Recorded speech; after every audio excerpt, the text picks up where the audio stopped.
Hello everyone, आप सभी का हमारे चैनल पे स्वागत है बच्चों। आज के वीडियो में हम 2024 में के जो एग्ज़ाम में क्वेश्चन आ सकते हैं मोस्ट इंपॉर्टेंट वो बताने जा रहे हैं। मॉडल पेपर मैं सॉल्व करवा रहा हूँ। ऐसे मैंने पूरे विगत वर्षों के 5-6 पेपर सॉल्व करा रखे हैं, जिसके लिंक्स मिलेंगे डिस्क्रिप्शन में। पूरा गणित पढ़ा रखा है, इसके प्लेलिस्ट के लिंक्स मिल जाएंगे डिस्क्रिप्शन पर।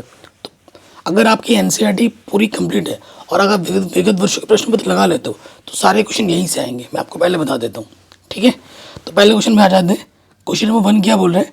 देखो, मेरी आंखों में प्रॉब्लम है, इसीलिए मैंने चश्मा लगा रखा है, ठीक है। कह रहे हैं किसी श्रेणी का nवां पद इतना है तो इस श्रेणी का 10वां पद क्या होगा। nवां पद का मतलब होता है an हमें दे रखा है, an हमें दे रखा है 2n+1। हमें क्या निकालना है बच्चों? हमें निकालना है इसका 10वां पद। तो हमें क्या करना है, n की जगह पे बस 10 रख देना है, ठीक है। तो 10 दूनी 20 और ये 1 कितना हो जाएगा? 21 हो जाएगा। तो हमें हमारा आंसर मिल जाएगा 21, ऑप्शन नंबर 4। अगर इसी प्रश्न में तुमसे बोल देता कि भैया बताओ शार्वंतर कितना होगा, तो शार्वंतर क्या होता है? जब भी कोई an दिया होता है ना, उसका जो n का गुणज होता है, n का जो भी गुणज होता है वो हमारा क्या हो जाता है? शार्वंतर हो जाता है। तो हमारा शार्वंतर कितना होता? 2 होता, n का गुणज। शॉर्ट ट्रिक MCQ में कह रहे एक गोले का व्यास 14 सेंटीमीटर है, उसका वक्र पृष्ठ कितना होगा। देखो, हमारे पास एक गोला है, ये हमारे पास एक गोला है जिसका व्यास हमें दे रखा है। क्या दे रखा है बच्चों? व्यास। जो हमें व्यास दे रखा है बच्चों वो कितनी दे रखा है? 14 सेंटीमीटर।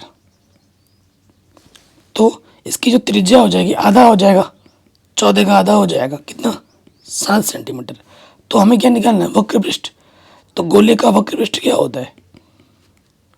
गोले का वक्र पृष्ठ। अगर आप बोलोगे कि सर हमें थोड़ा लाइव पढ़ा दो, तो मैं लाइव पढ़ा दूंगा। बस इस वीडियो पे फटाफट 1000 लाइक कंप्लीट कर दो और हर बच्चों को शेयर कर दो, ठीक है। पीडीएफ अगर इसकी आपको चाहिए तो वो भी मिल जाएगी, कमेंट कर देना। तो वक्र पृष्ठ क्या होता है बच्चों? 4πr²। तो मान रखो 4π का मान 22/7 और r कितना है? 7। तो 7 गुणा 7, r² है, 7 से 7 कटा तो 22 चौके 88 गुणे में 7, 7 8 56, हासिल लगा 5, 7 8 56 और 5 कितना हो गया? 61, 616 हो जाएगा। आंसर आ जाएगा 616 सेंटीमीटर स्क्वायर, ऑप्शन नंबर 3। अगले प्रश्न में आ जाओ। कह रहे हैं एक पासे को एक बार फेंका जाता है, एक विषम संख्या ऊपर आने की प्रायिकता क्या होगी। अगर हम एक पासे को एक ही बार फेंकेंगे, एक पासे को एक बार फेंकेंगे तो पासे पे जो परिणाम होते हैं बच्चों वो कितने होते हैं? पासे पे परिणाम होते हैं 1 2 3 4 5 6, ठीक। हमें प्रायिकता निकालनी है। प्रायिकता का जो सूत्र होता है वो होता है संभव परिणाम बट्टे कुल परिणाम। तो हमसे बोल किसके लिए पूछ रहे हैं? हमसे विषम संख्या कौन सी है? 1 है, 3 है, 5 है। तो संभव परिणाम हमारे पास 3 है और कुल परिणाम हमारे पास कितना है? 6 है। 3 एकम 3, 3 दूनी 6। तो हमें हमारा उत्तर मिलेगा 1/2। कितना मिलेगा? 1/2। अगले प्रश्न में आ जाओ। कह रहे एक द्विघात बहुपद ज्ञात कीजिए जिसके शून्यकों का योग तथा गुणनफल क्रमशः इतना हो। तो देखो, सब्जेक्टिव प्रश्न है, वर्णनात्मक प्रश्न है, तो हमें लिखना पड़ेगा दिया है करके। दिया है हमें क्या दे रखा है? शून्यकों का योगफल। शून्यकों का योगफल हमें दे रखा है 0 और शून्यकों का जो गुणनफल दे रखा है वो है √5। हमें निकालना है द्विघात बहुपद। द्विघात बहुपद। तो बच्चों इसका सूत्र क्या होता है? द्विघात बहुपद का जो सूत्र होता है वो होता है x² माइनस शून्यकों का योगफल प्लस शून्यकों का गुणनफल। अब बस मान रख दो, शून्यकों का योगफल दे रखा है 0 गुणा x और गुणनफल दे रखा है √5। तो ये हो जाएगा x² प्लस के √5, ठीक है। 0 को किसी भी संख्या से गुणा करो 0 हो जाता है। हो गया, आगे बढ़ते हैं। कह रहे हैं द्विघात समीकरण के मूलों की प्रकृति क्या होगी। जब भी मूलों की प्रकृति बोलेगा तो आपको क्या निकालना है? विविक्तिकर निकालना है। क्या निकालना है? विविक्तिकर। तो देखो, हमें दिया क्या है? हमें दिया है कि भैया समीकरण जो दे रखा है ना x² माइनस 4x प्लस 4 बराबर 0 दे रखा है। चूंकि a क्या है? x² का गुणज कुछ नहीं है तो 1 है। b क्या है? x का गुणज -4 और c क्या है हमारा? +4, ठीक। हमें क्या निकालना भाई? हमें निकालना है विविक्तिकर, तो विविक्तिकर निकालेंगे। विविक्तिकर को अंग्रेजी में कहते हैं डिस्क्रिमिनेंट, इसीलिए इसको डी से दर्शाया जाता है। सूत्र होता है बी स्क्वायर माइनस के 4ac। बी का मान माइनस के 4 है, स्क्वायर 4, ए का मान 1 और सी का मान 4, तो 4 चौको 16 माइनस का वर्ग प्लस 4 एकम 4, 4 चौको 16, तो डी का मान क्या आ गया 0। तो यहाँ लिखेंगे चूंकि डी का मान 0 है, इसलिए मूल वास्तविक तथा समान होंगे। ठीक है, ये आप लिख दोगे।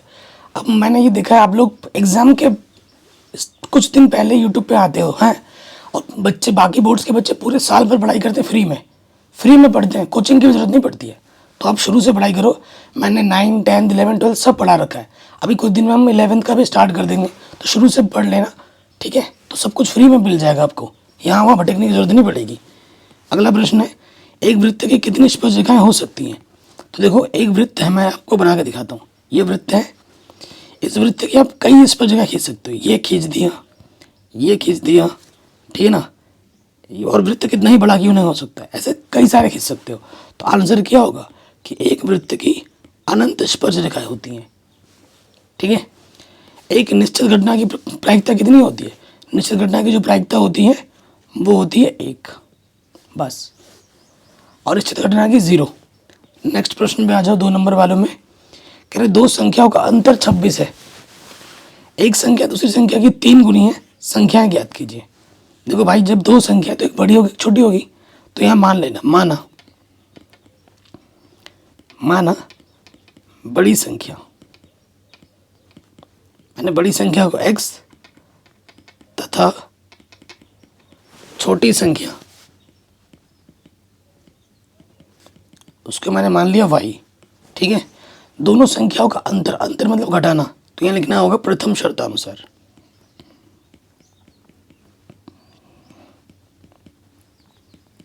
प्रथम शर्त में क्या बोला है, संख्याओं का अंतर, यानी कि बड़ी संख्या में से छोटी संख्या जब हम घटाते हैं तो हमें 26 मिलता है। ये पहला समीकरण है। ये हमारा क्या है भाई, ये हमारा पहला समीकरण है, कोई दिक्कत नहीं है। फिर आ जाइए द्वितीय शर्तानुसार। जैसे एग्जाम में लिखना है बिल्कुल वैसे लिखवा रहा हूँ। द्वितीय शर्त में ये बोला गया है कि एक संख्या दूसरी संख्या की 3 गुनी है, मतलब जो बड़ी संख्या है छोटी संख्या की 3 गुनी है। ये हमारा दूसरा समीकरण है। तो हमें क्या करना है, x के मान को उठाकर समीकरण 1 में रख देना है, हल कर लेना है, आंसर आ जाएगा। अब हम यहाँ लिखेंगे x का मान समीकरण 1 में रखने पर, ठीक है, यहाँ रख देंगे। तो ये हो जाएगा 3y माइनस के y बराबर 26, तो यहाँ बचेगा 2y बराबर 26। तो 2 गुणे में है, इधर आके क्या हो जाएगा बट्टे में, 26 बट्टे 2, 2 1 कम 2, 2 3 6, तो y का मान क्या आ जाएगा बच्चों, 13 आ जाएगा। y का मान उठाकर समीकरण नंबर इसमें रख दो 2 में, आंसर आ जाएगा। चूंकि x बराबर आपका क्या है 3y, तो y का मान रख दो 13, 13 3 39। तो आपकी जो बड़ी संख्या होगी वो 39 होगी और छोटी संख्या कितनी होगी 13 होगी। आगे बढ़ते हैं, कह रहे कॉस थीटा का मान इतना है, तो कॉट और कॉसेक थीटा का मान आपको बताना है। तो देखो बहुत ही सिंपल सा क्वेश्चन है। हमें दिया क्या है, हमें दिया है कॉस थीटा 4/5, ठीक है, हमें दे रखा है कॉस थीटा 4/5। ओके, आप ये ट्रिक जानते होगे, लाला आम लाया, कच्चा कच्चा आम, ठीक है। यहाँ से क्या होता है साइन, फिर कॉस, फिर टेन, नीचे से कॉसेक, सेक और कॉट। तो हमें क्या दे रखा है बच्चों, हमें दे रखा है कॉस थीटा, हमें क्या दे रखा है, हमें दे रखा है कॉस थीटा दे रखा है, कॉस थीटा दे रखा है। कॉस बराबर क्या होता है, कॉस बराबर होता है आधार बट्टे कर्ण, यानी कि ये ऊपर वाला क्या है बच्चों, ये आधार है, नीचे वाला हमारा क्या है, कर्ण है। यानी कि हमें दे रखे आधार कितना दे रखे हैं, आधार दे रखा है 4 और कर्ण दे रखा है 5। हमें लंब नहीं मालूम, हमें लंब नहीं मालूम, लंब निकालना पड़ेगा। क्योंकि ये समकोण त्रिभुज है और समकोण त्रिभुज में पाइथागोरस प्रमेय लगता है, तो यहाँ लिख देंगे पाइथागोरस प्रमेय से, पाइथागोरस प्रमेय से। अच्छा, पाइथागोरस प्रमेय होती क्या है? पाइथागोरस प्रमेय होती है कि भैया कर्ण का जो वर्ग होता है ना, वो होता है आधार का वर्ग प्लस लंब का वर्ग। ठीक है, तो कर्ण हमें दे रखा है 5, 5 का वर्ग, आधार हमें दे रखा है 4, 4 का वर्ग, और लंब हमें नहीं दे रखा है, तो लंब हमें निकालना है। तो 5 का वर्ग 25, 4 का वर्ग 16। ठीक है जी, ओके। संख्याओं को एक तरफ लेके आते हैं, प्लस का जो 16 है इधर के क्या हो जाएगा, माइनस के 16। ठीक है जी, ये हो गया। अब इसको आगे हल करेंगे तो यहाँ से क्या हो जाएगा, 25 में 16 घटाएंगे आ जाएगा 9, और यहाँ आ गया लंब का वर्ग, तो 9 का वर्गमूल निकाल देंगे, तो लंब हमें मिल जाएगा 3। जो लंब हमें नहीं मालूम था वो हमें पता चल चुका है। लंब हमारा कितना है भाई, 3 है। ठीक है, तो भैया लंब भी यहाँ लिख दो कि भैया 3 है। अब हमें क्या चाहिए प्रश्न में, देखो प्रश्न में हमें कॉट चाहिए और कॉसेक चाहिए, और फिर उसका वर्क करना है। तो ये दो चीज़ पहले निकाल लेते हैं। क्या क्या चाहिए, कॉट थीटा, और क्या चाहिए फिर कॉसेक थीटा। देखो कॉट क्या होता है, कॉट होता है आधार बट्टे लंब। पहले आधार आता है, आधार हमारा कितना है 4 और लंब हमारा कितना है 3। और कॉसेक क्या होता है, कर्ण बट्टे लंब। कर्ण हमारा कितना है 5 और लंब हमारा कितना है 3। ये मान हमने निकाल के रख दिया अलग से, और अब हमें प्रश्न में आ जाना है जो हमें निकालना है। ठीक है, यहाँ लिखेंगे प्रश्नानुसार। जैसे एग्जाम की कॉपी में लिखना है ना बच्चों, बिल्कुल वैसे लिखा रहा हूँ, कोई शॉर्टकट तरीका नहीं अपना रहा। क्या निकालना है हमें, cot theta plus cosec theta का वर्ग। कॉट थीटा का मान क्या है 4/3, कोसेक का मान क्या है बच्चों 5/3। स्क्वायर कर देंगे, देखो दोनों के बट्टे में 3 है तो लॉस ऑफ तो 3 आ जाएगा। जब नीचे समान होता है ऊपर वैसे का वैसा जुड़ जाता है। तो 4 और 5 कितना हो जाएगा 9, 3 से भाग देना है, 3 3 9, वर्ग कर देंगे 3 का वर्ग, 3 3 9, आंसर आ जाएगा। आंसर कितना होगा 9 होगा। सिंपल।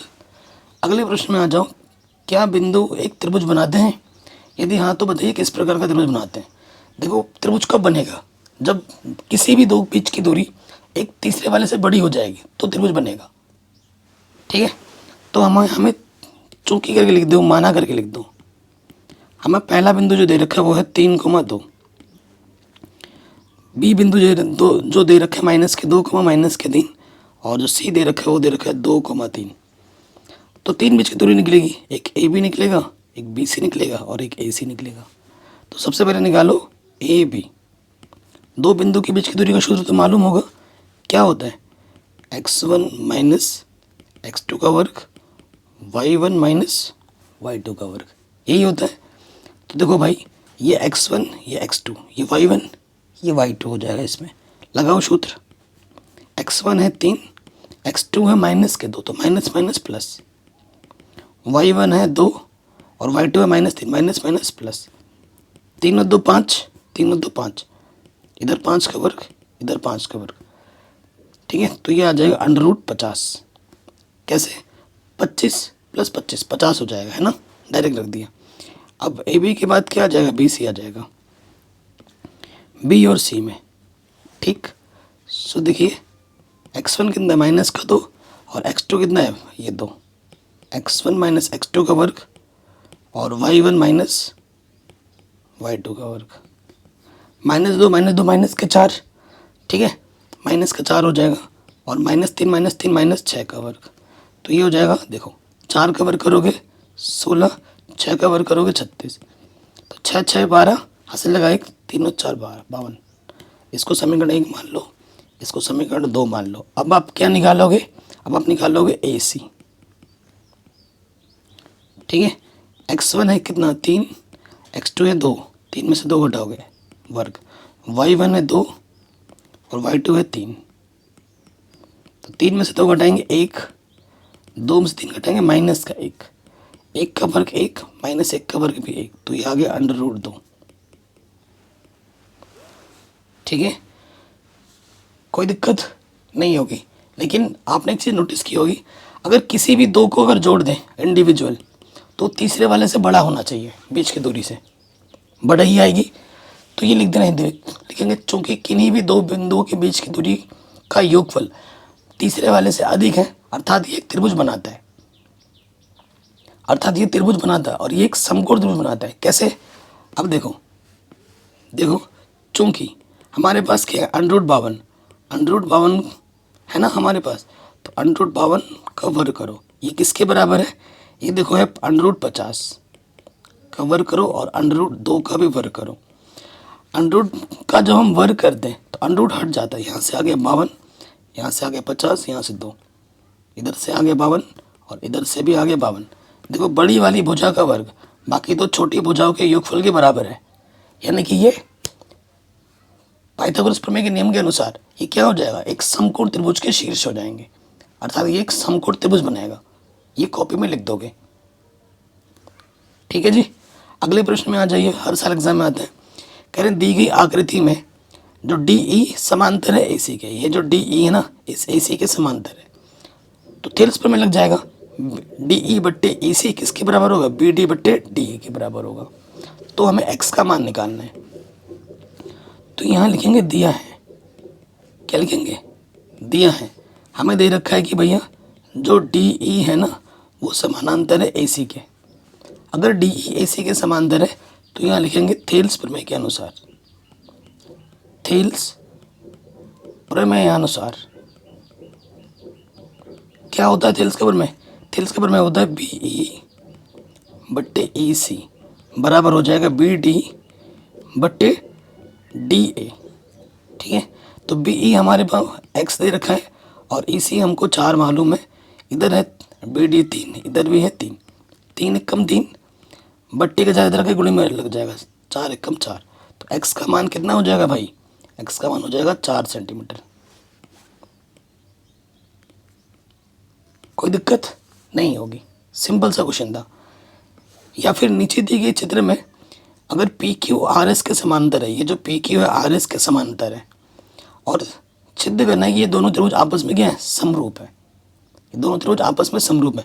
अब देखो ये भुजा इसके समांतर है तो ये तिर्यक रेखा का काम करेगी और ये भी तिर्यक रेखा का काम करेगी। और आपने कक्षा 9-10 में पढ़ा होगा कि भैया जब रेखा समांतर होती है, तिरछी रेखा जब जाती है तो उनके एकांतर कोण आपस में समान होते हैं, तो PS के बराबर होगा, RQ के बराबर होगा और उसके साथ ही साथ कि भैया जो शीर्षाभिमुख कोण होते हैं वो आपस में बराबर होते हैं। हो गया, चूंकि यहाँ लिखेंगे त्रिभुज PQO तथा त्रिभुज RSO में, ठीक है, हमारा जो कोण P है कोण S के बराबर है और कोण जो हमारा जो Q है वो R के बराबर है। ये दोनों कोण क्यों बराबर है, क्योंकि ये एकांतर कोण है, क्योंकि ये क्या है, एकांतर कोण है। चूंकि हमारा जो PQ है वो समांतर है RS के। ठीक है, अब दो कोण भी दिखा दो तो चल जाता है, अतः यहाँ आप लिख दोगे एंगल क्राइटेरिया से जो त्रिभुज PQO है वो समरूप है RSO के। इतने आसान क्वेश्चन है, आराम से बन गया। अगर आप दो दिखा देते ना कोण बराबर तो बात बन जाती है, एंगल क्राइटेरिया लगा दोगे आप। ठीक है, अगला क्वेश्चन है ताश के 52 पत्तों की गड्डी से एक पत्ता यादृच्छिक खींचा जाता है, बिना देखे निकाल जाता है। प्रायिकता ज्ञात कीजिए कि वह पत्ता इक्का है, लाल रंग का है। ठीक है, वह पत्ता इक्का है और लाल रंग का है, ये आपको बताना है। तो देखो हमारे पास जो कुल परिणाम है, हमारे पास जो कुल परिणाम है वो है 52 है। इक्का कितना होता है, इक्का होता, देखो हर कैटेगरी में एक इक्का होता है, टोटल 4 कैटेगरी होती हैं तो 4 इक्के होते हैं। और लाल रंग का वह पत्ता लाल रंग का है, लाल रंग के पत्ते होते हैं 26 और काले रंग के पत्ते भी होते हैं 26। तो सबसे पहले वाले पे आ जाओ, क नंबर पर इक्का आने की प्रायिकता, इक्का आने की प्रायिकता, ठीक है। सूत्र तो पता ही है आपको, संभव परिणाम, संभव परिणाम बट्टे कुल परिणाम, ठीक। संभव परिणाम हमारे पास है 4, कुल परिणाम है 52, 4 एकम 4, 4 तिया 12, ठीक है। और उसके बाद हमें निकालना है दूसरा ख नंबर पे लाल रंग की प्रायिकता, लाल रंग के पत्ते आने की प्रायिकता है। तो लाल रंग के संभव परिणाम कितने होते हैं 26, और कुल परिणाम कितने हैं 52, 26 एकम 26, 26 दूनी 52, ठीक है जी। तो ये क्वेश्चन भी हमारा आराम से बन गया, सिंपल। अगला क्वेश्चन क्या बोल रहे हैं बच्चों, कह रहे सिद्ध कीजिए कि √7 एक अपरिमेय संख्या है। हमें क्या सिद्ध करना है कि √7 एक अपरिमेय संख्या है। तो ऐसे क्वेश्चन मैंने पढ़ा रखे हैं, करा रखे हैं बहुत सारे। तो देखो उल्टा मान लेना होता है, यहाँ पर लिखेंगे माना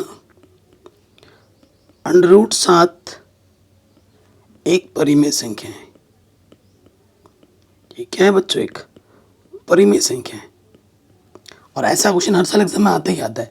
अगर √7 को आप एक परिमेय संख्या बोल रहे हो तो इसे हम p बट्टे q के रूप में लिख सकते हैं। और जहाँ बट्टे में क्या नहीं होगा, कभी भी 0 नहीं होगा। और ये जो p और q हैं वो हमारे क्या होंगे, वो हमारे पूर्णांक होंगे। और आपका जो HCF होगा p और q का वो 1 के बराबर होगा, ये ज़रूर लिखना है। अगर ये आप नहीं लिखोगे तो नंबर में नहीं मिलेंगे, नंबर कट जाएंगे फिर आपके, ठीक। इसके बट्टे में कुछ नहीं तो 1, और मैं गुणा करना है तिरछी, p एकम p, और ये हो जाएगा √7 q। तो ये हो जाएगा p एकम p √7 q। अब मैं क्या करना है, दोनों तरफ वर्क करना है, ठीक है।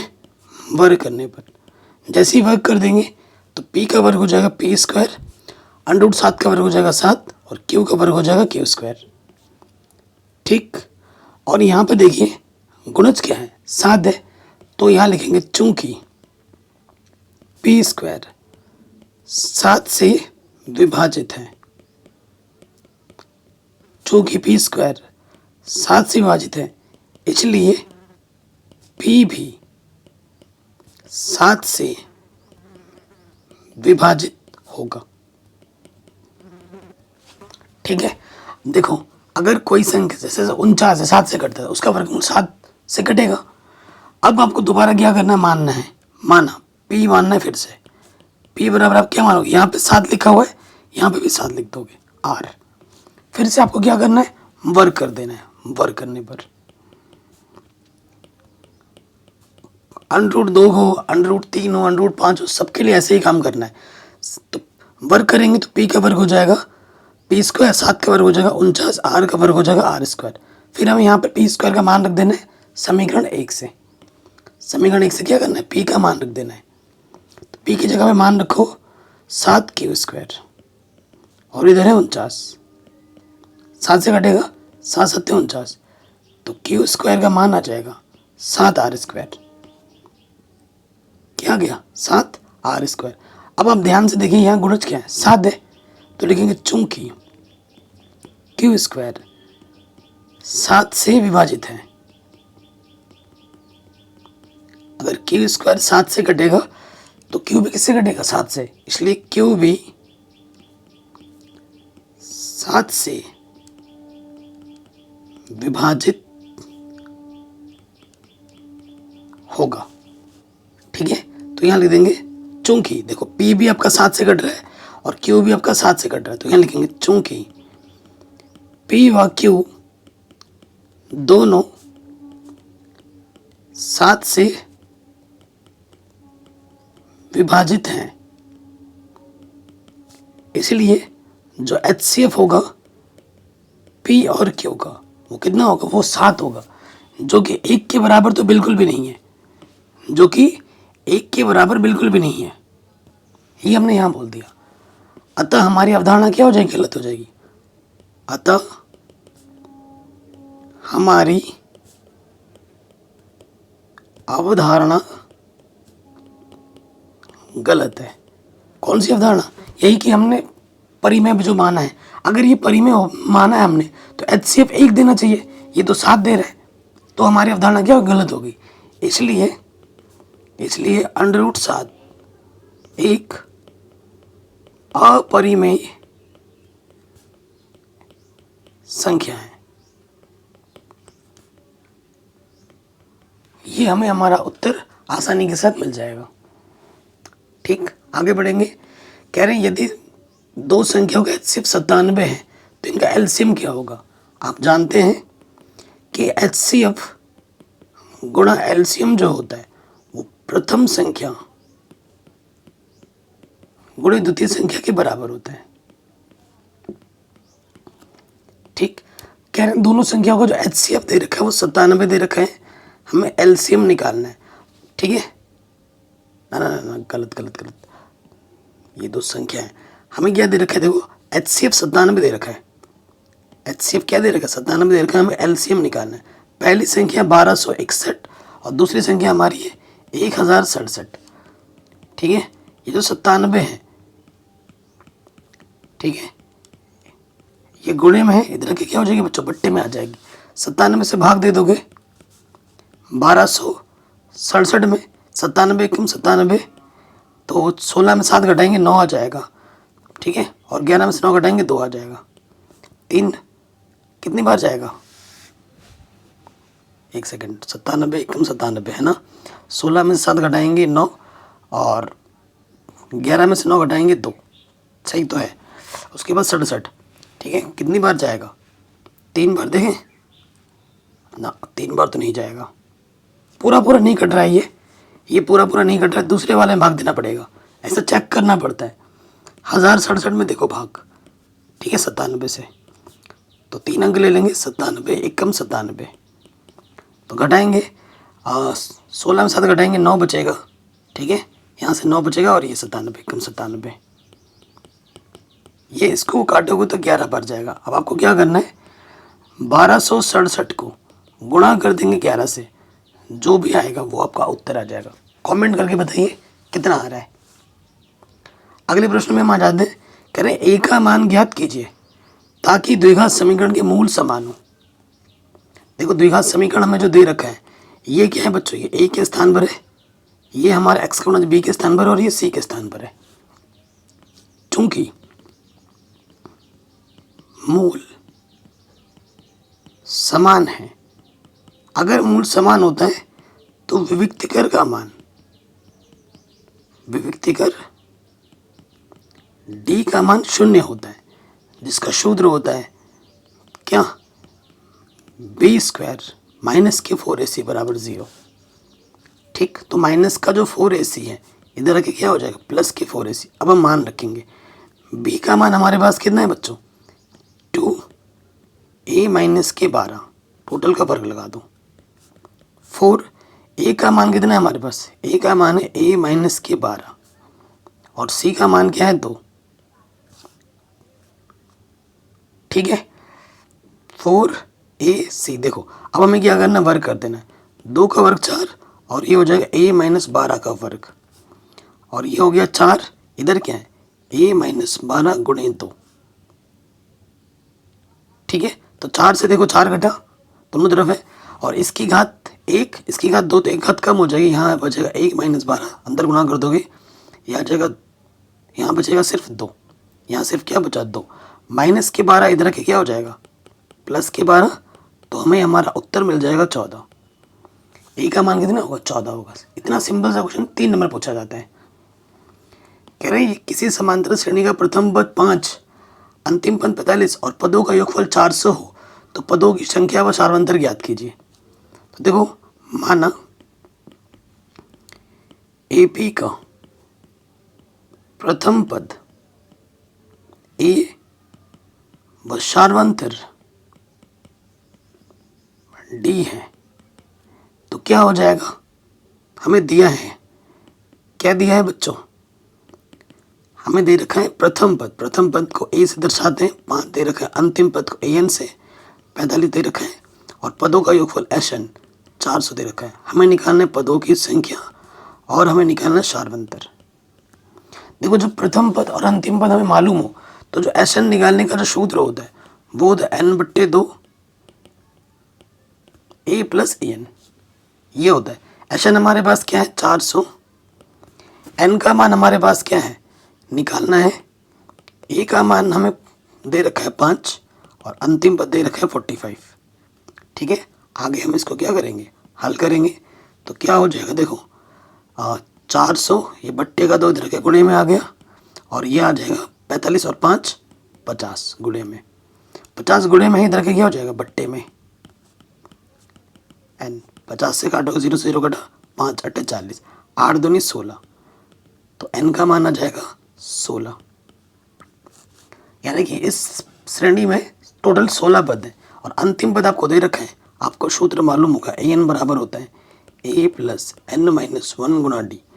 हमें जो अंतिम पद दे रखा है 16वां पद वो कितना दे रखा है 45, वो हमें दे रखा है 45, 45 रख दिया, ए का मान दे रखा है हमें प्रश्न में 5, एन हमें 16 मालूम चल चुका है और डी हमें ज्ञात करना है।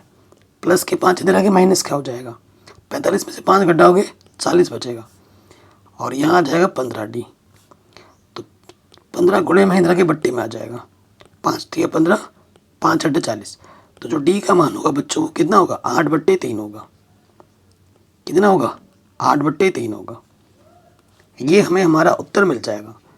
ये एक आंसर हुआ और ये दूसरा आंसर हुआ। अगले प्रश्न में आ जाते हैं, कह रहे सिद्ध कीजिए, इसको हमें सिद्ध करके 2 लाना है। बहुत ही शानदार क्वेश्चन है। बायां पक्ष लेने पर,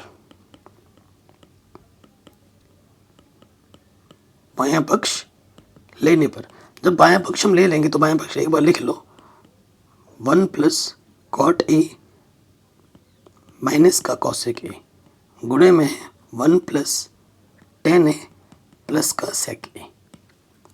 ठीक, अब आप नियम जानते हैं, कोई सर्वसमीकरण लगती है तो हमें सर्वसमीकरण लगाना है, कोई भी सर्वसमीकरण नहीं लग रही तो क्या करना होता है, अगला काम साइन कॉस में बदलो और फिर इसको हल करो। बदलो साइन कॉस में, एक को एक लिखें, कॉट को हम लिखते हैं कॉस बट्टा साइन, कॉस बट्टा साइन, कॉसेक को लिखते हैं 1/साइन, फिर एक टेन को लिखते हैं साइन बट्टा कॉस, टेन को लिखते हैं साइन बट्टा कॉस और सेक को लिखते हैं 1/कॉस। ठीक है, सो देखिए यहाँ से लॉस आ जाएगा साइन, दोनों के बट्टे में साइन है ना, साइन आ जाएगा और गुणा हो जाएगी, इसकी गुणा इसके साथ होता है साइन एक कम साइन, और जब जिसके बट्टे में समान रहता है, इसके बट्टे में समान है ना, तो ऊपर वैसे का वैसे आ जाता है, तो यहाँ आ जाएगा कॉस ए माइनस के 1, यहाँ लॉसअप आ जाएगा कॉस, तो कॉस एक कम कॉस, इसमें कॉस है तो ऊपर वैसा का वैसा आ जाएगा। अगर आप ध्यान से देखें ये चीज़ और ये चीज़ समान है और ये चीज़ और ये चीज़ समान है। ए माइनस बी आपको सूत्र पता होगा, ऊपर प्रगुणा होता है ना, ए माइनस बी प्लस गुणे में ए प्लस बी किसके बराबर होता है, ए स्क्वायर माइनस बी स्क्वायर के बराबर होता है। लगाओ सूत्र, यहाँ हो जाएगा sign A plus cos A का होल स्क्वायर, ए का स्क्वायर माइनस बी का स्क्वायर, ऊपर ऊपर गुणा नीचे नीचे गुणा, साइन गुणा कॉस। अब हम क्या करेंगे, इसको खोल देंगे, ये हो जाएगा ए का वर्ग प्लस बी का वर्ग प्लस के 2ab और एक का वर्ग 1 होता है, ये हो गया साइन ए गुणे में कॉस है। अब आप जानते हैं भैया कि sine square plus cos square का मान कितना होता है, 1 होता है, प्लस का 1 यहाँ रखोगे और ये माइनस के कट जाएगा। ठीक है, जब हम मान रखेंगे तो मान रख के दिखाता हूँ मैं आपको, तो यहाँ जब हम मान रख देंगे उसके जगह पर 1 और इधर है 2 साइन ए गुणा कॉस ए माइनस के 1 और नीचे क्या है साइन ए कॉस ए। सो देखिए प्लस का 1 माइनस का 1 कटा, यहाँ क्या बचा 2 साइन ए गुणे में कॉस ए, नीचे क्या है साइन ए गुणे में कॉस ए, कॉस से कॉस कटा, साइन से साइन कटा, उत्तर क्या मिल गया 2। यही तो प्रूफ करना था, 2 लाना था, हेंस प्रूफ्ड। अगले प्रश्न में हम आ जाते हैं, कह रहे उस बिंदु के निर्देशांक ज्ञात कीजिए जो बिंदु इतने और इतने को मिलाने वाले रेखाखंड को इस अनुपात में व्यक्त करता है। हर साल आता है ऐसा प्रश्न। तो हमारे पास एक रेखाखंड है जिसका जो बिंदु मान लेते हैं, ये ए बिंदु हमें दे रखा है -1,7 और ये जो बी बिंदु हमें दे रखा है 4, -3 और हमारा एक जो अंतः बिंदु हमें निकालना है, माना जो बिंदु हमें निकालना वो है P, जिसका निर्देशांक x, y है और जो कि 2:3 में विभक्त है। तो इसे हम m1 कहते हैं, इसे हम m2। ये हमारा x1, ये हमारा y1, ये हमारा x2, ये हमारा y2।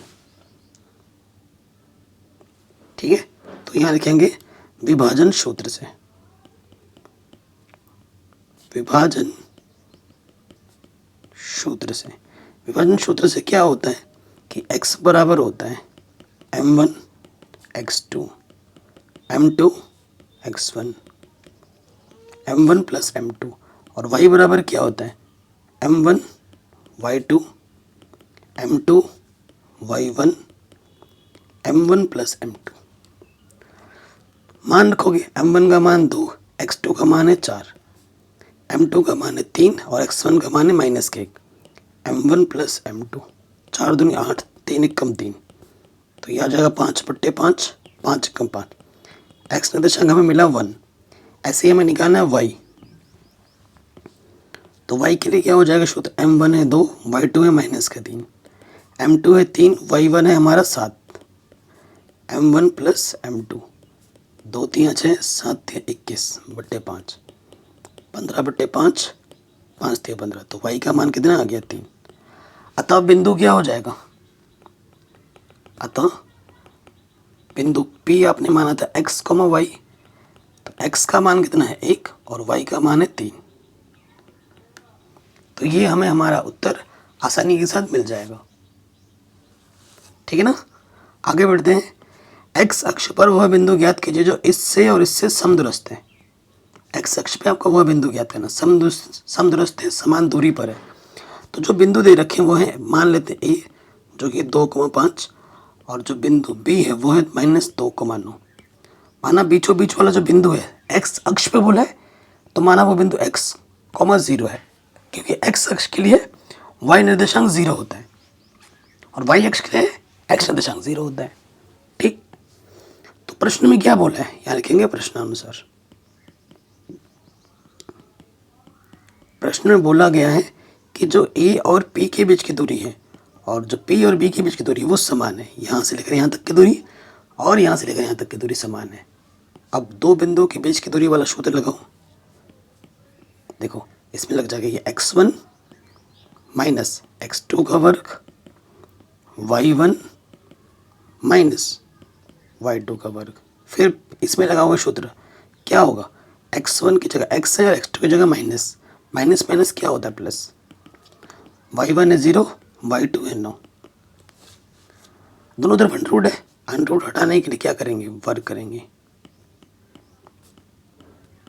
वर्ग करने पर तो जैसे ही वर्ग करेंगे यहाँ से बचेगा सिर्फ 2 माइनस एक्स का वर्ग और 5 में से 0 घटाओगे माइनस के 5 बचेगा और यहाँ से बचेगा x प्लस 2 का वर्ग और यहाँ से बचेगा 0 में से 9 घटाओगे माइनस के 9 बचेगा।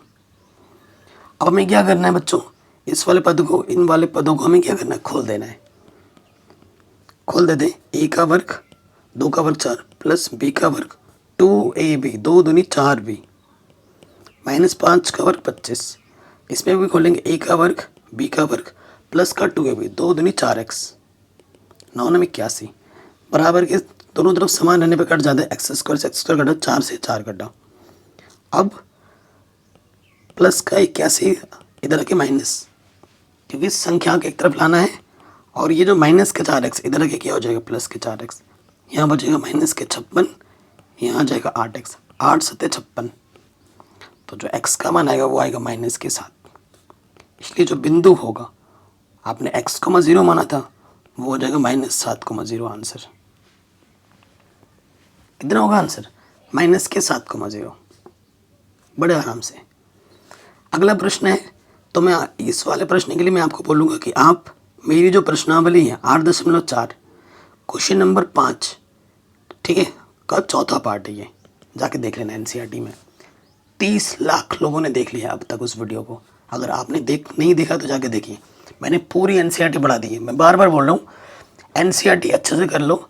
एनसीईआरटी के उदाहरण कर लो और उसके साथ साथ विगत वर्षों के प्रश्न बना लो, आपके 100 में से 100 नंबर आएंगे, ये दावा मैं करता हूँ। ठीक है, अगर आपने नहीं देखा है तो डिस्क्रिप्शन में लिंक मिल जाएगी, जाके देख लेना। नेक्स्ट क्वेश्चन है, 4 सेंटीमीटर त्रिज्या वाले एक वृत्त के त्रिज्यखंड ओ बी पी ए के क्षेत्रफल हमें ज्ञात करना है, जिसका कोण 30 डिग्री है, और संगत दीर्घ त्रिज्यखंड का क्षेत्रफल भी हमें ज्ञात करना है। पाई का मान हमें लेना है 3.14। देखो ये भी निकालना है और ये जो सफ़ेद वाला है ये भी निकालना है। तो देखो दिया है क्या, वो हम यहाँ लिख देंगे। हमें है दिया हुआ कि भैया जो त्रिज्या है, त्रिज्या जो आर दे रखी है वो दे रखी है 4 सेंटीमीटर। उसके बाद कोण थीटा जो हमें दे रखा है वो दे रखा है 30 डिग्री। हमें क्या निकालना है, हमें लघु त्रिज्यखंड का क्षेत्रफल निकालना है। ठीक है, त्रिज्यखंड ओ ए पी बी का क्षेत्रफल वो क्या होगा, शूद्र थीटा बटे 360 गुणे पाई आर स्क्वायर। ये लघु त्रिज्यखंड का सूत्र क्या होता है, थीटा बटे 360 गुणे में पाई आर स्क्वायर। लगा दो यहाँ पर, थीटा का मान क्या है बच्चों 30, बट्टे में है 360, पाई का मान बोला 3.4 लो, और आर का मान है 4 गुणा 4। तो 0 से 0, 3 एकम 3, 3 दूनी 4 3 12। ठीक है, ऊपर गुणा करोगे 4 चौको 16, 4 एकम 4 और 1 5, 4 3 12, बस बट्टे में 3, फिर 3 से काटोगे 3 चौके 12, 3 एकम 3, 3 8 24, दशमलव के 2 स्थान तक ले लिया, इतना सेंटीमीटर स्क्वायर। ठीक है, लगभग में ये तो मिल गया मेरा ये वाला हिस्सा। अब हमें निकालना सफ़ेद वाला, वो कैसे निकलेगा, जब हम वृत्त के क्षेत्रफल में से ये वाला टुकड़ा काट के फेंक देंगे तो ये सफ़ेद सफ़ेद बच जाएगा। तो अब हमें निकालना है दीर्घ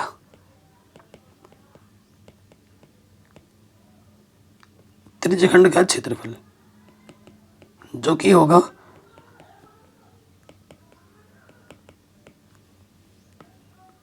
वृत्त का क्षेत्रफल माइनस त्रिज्यखंड का क्षेत्रफल माइनस लघु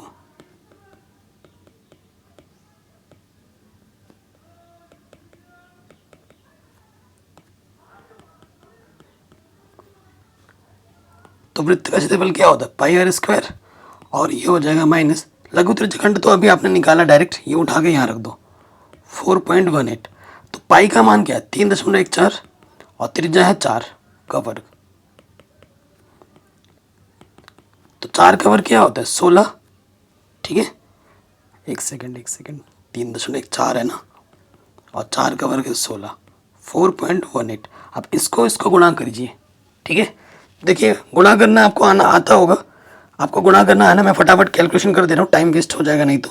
3.14 को हमें गुणा कर देना है 16 से, तो ये आएगा 50.24। उसमें से हमें घटा देना है 4.18। 14 में से 8 घटाएंगे 6 बचेगा, और 10 में से 4 घटाएंगे 6 बचेगा, और ये 46.06 सेंटीमीटर स्क्वायर हमें हमारा उत्तर मिल जाएगा। आगे बढ़ते हैं, हमसे ये पूछा गया है कि सिद्ध कीजिए कि किसी बाह्य बिंदु से किसी वृत्त पर खींची गई दो स्पर्शरेखाओं के बीच का कोण बिंदुओं को मिलाने वाले रेखाखंड द्वारा केंद्र पर अंतित कोण का समपूरक होता है। यानी कि हमारे पास एक वृत्त है, ये वृत्त का केंद्र है। ठीक है, ये वृत्त का केंद्र हमने नाम दिया। हमसे बोला गया है कि एक बिंदु लेना है, किसी बाह्य बिंदु P से वृत्त पर दो स्पर्शरेखा खींची गई हैं। ठीक है, इन दो बिंदुओं को मिलाने वाली ये जो रेखा होती है यहाँ पे, ठीक है, इनका ये जो बीच का कोण है ये वाला प्लस ये वाला, ये समपूरक होंगी। ये हमें सिद्ध करना है। ठीक है, इसका नाम हमने ए दे दिया, इसका नाम हमने बी दे दिया। तो हमें सिद्ध क्या करना है वो मैं लिख देता हूँ सिंपल भाषा में।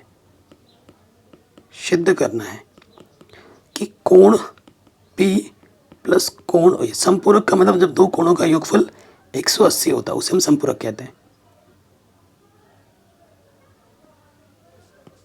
ठीक है, आप जानते हैं प्रमेय 10.1 से कि त्रिज्या और स्पर्श रेखा के बीच में 90 अंश का कोण बनता है। ये जो त्रिज्या है और ये स्पर्श रेखा इसके बीच में 90 अंश का कोण बनेगा। यानी कि कोण A प्लस कोण B दोनों के दोनों कितने हैं 90 डिग्री हैं।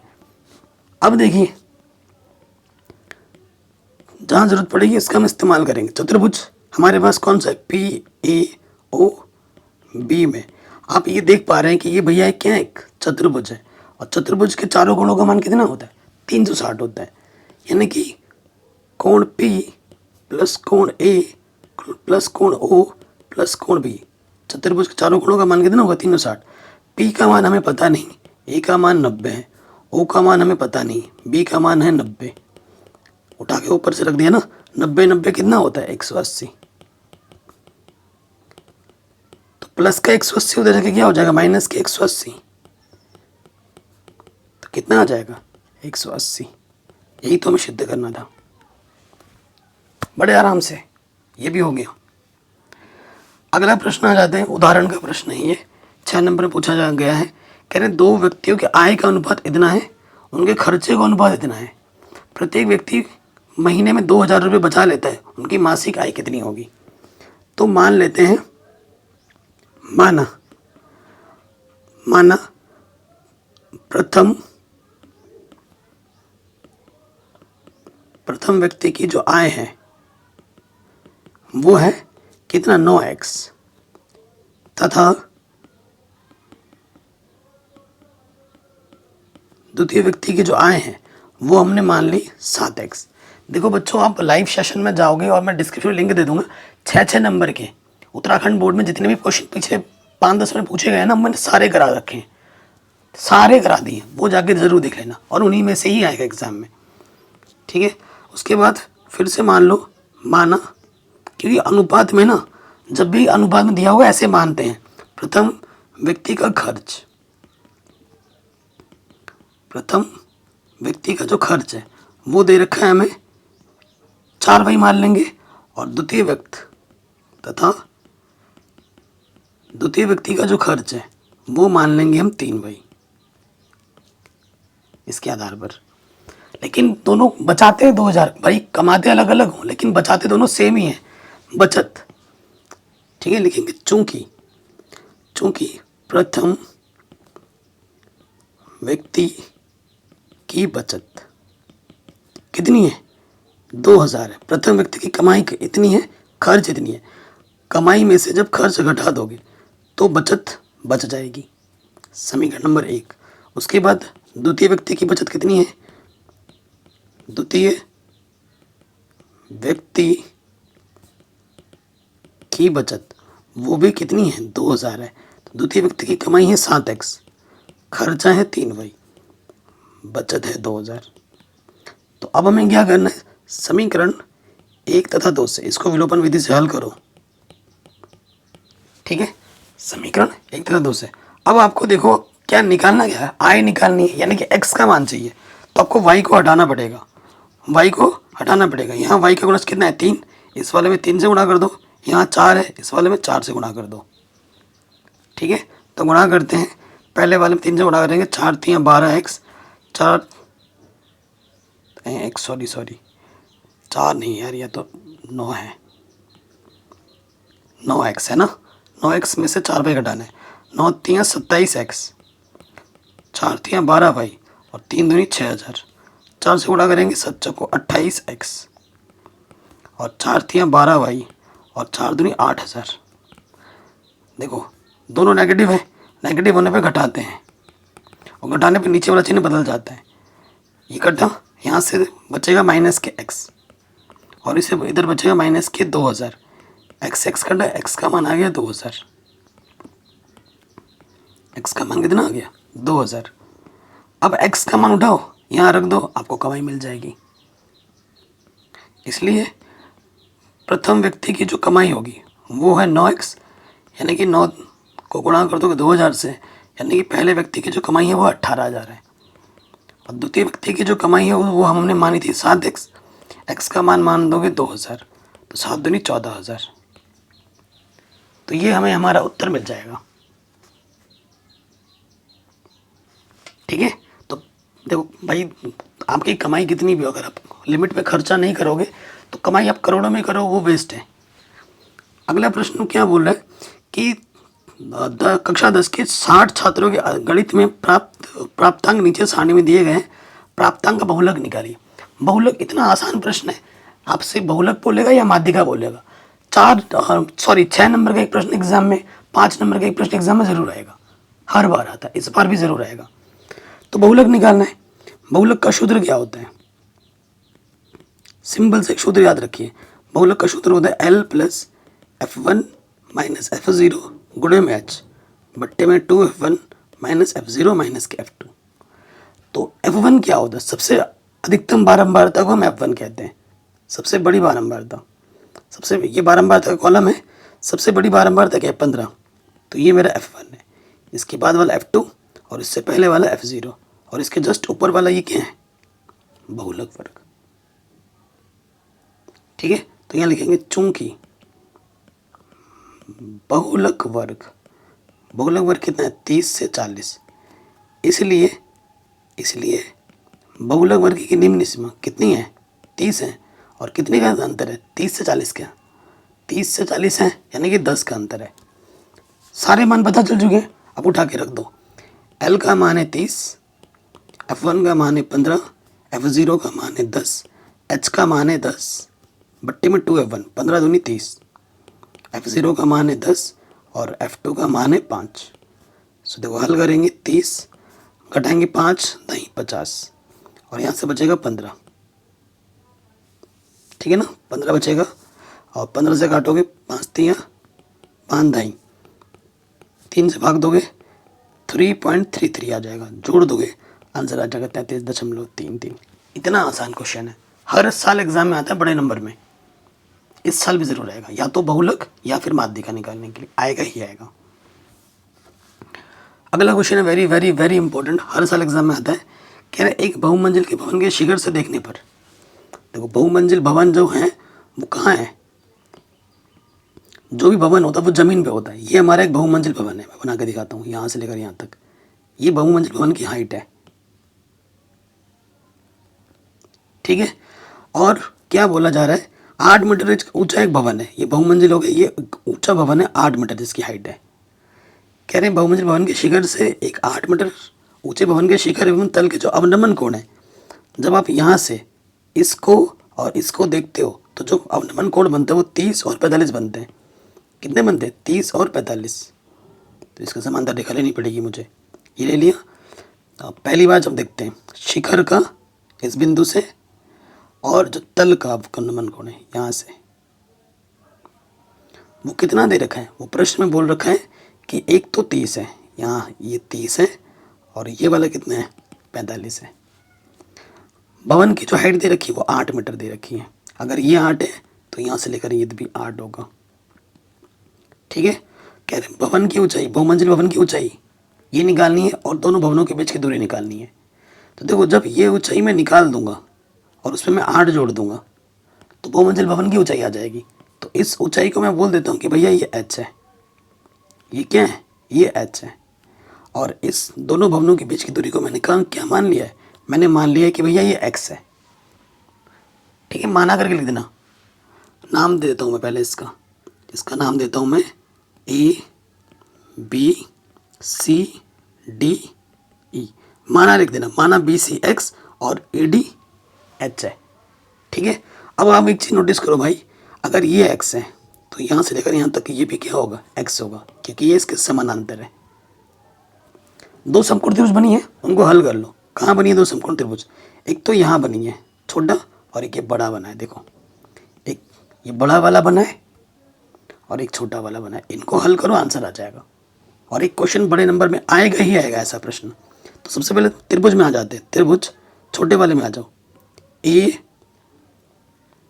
ठीक है, AED में, ADE में देखो ये आपको निकालना है और ये भी आपको निकालना है, इन दोनों में संबंध लगाओ। तो लगा देते हैं, ये आ जाएगा AD बट्टे में AD। क्या हो जाता है? AD बट्टे AD। देखो कोण के जो सामने वाली भुजा होती है वो लंब होती है और ये हमारी क्या है? आधार। लंब बट्टे आधार क्या होती है? tan theta. थीटा कितना है? 30। तो AD हमारा h है और AD हमारा x है। tan 30 का मान 1/√3, x एक कम x और ये हो जाएगा h √3, ठीक है। इसको समीकरण 1 मान लेते हैं, अभी इसकी ज़रूरत पड़ेगी। अब आ जाओ दूसरे वाले समकोण त्रिभुज में, त्रिभुज BCE में। दूसरे वाला समकोण त्रिभुज ये है BCE में, ठीक है। ये हमें देखो, ये हमें निकालना है और ये यहाँ पर 8 आ रहा है, तो ये लेना पड़ेगा। जो दिया होता है, जो पता होता है, मतलब जो दिया होता है और जो निकालना होता है उसके भी समझ लगाते हैं। तो देखो हमें EC एक तौर पे दिया हुआ है और BC हमें निकालना है। दिया क्यों बोल रहा हूँ, क्योंकि देखो इसी भुजा में 8 आ रहा है तो ज़रूरत पड़ेगी। और लंब बट्टे आधार क्या होता है, देखो आपको पता है ना, कोण के सामने वाली भुजा ये लंब हुई और ये हमारा क्या है, आधार है। तो लंब बट्टे आधार क्या होता है, tan थीटा। थीटा हमारा 45 है। EC हमारा क्या है, H + 8। EC इतना प्लस इतना क्या है, H + 8। और BC हमने x माना है। tan 45 का मान 1 होता है। 1 के बट्टे में कुछ नहीं तो 1 ले लिया मैंने, ठीक है। अब हमें क्या करना है, तिरछी गुणा कर देनी है। तिरछी गुणा करोगे तो x एकम x, H + 8 एकम H + 8, x एकम x, ठीक है। तो प्लस का जो h है वो इधर के माइनस का हो जाएगा और h का मान हमें मालूम है, सॉरी x का मान हमें मालूम है। x का मान मालूम है क्या, h√3। तो यहाँ से h उभयनिष्ठ निकालोगे, h एकम h √3 और ये बचेगा। तो ये गुणे में इधर के क्या हो जाएगा, बट्टे में। कभी भी हम √ नीचे नहीं छोड़ दें, इस वजह से परिमेयकरण कर देंगे विपरीत चिन्ह से। √3 + 1 से ऊपर नीचे गुणा कर दोगे, ठीक। थोड़ा मिटाना पड़ेगा। अब देखिए यहाँ से क्या हो जाएगा, नीचे क्या है, a - b a + b।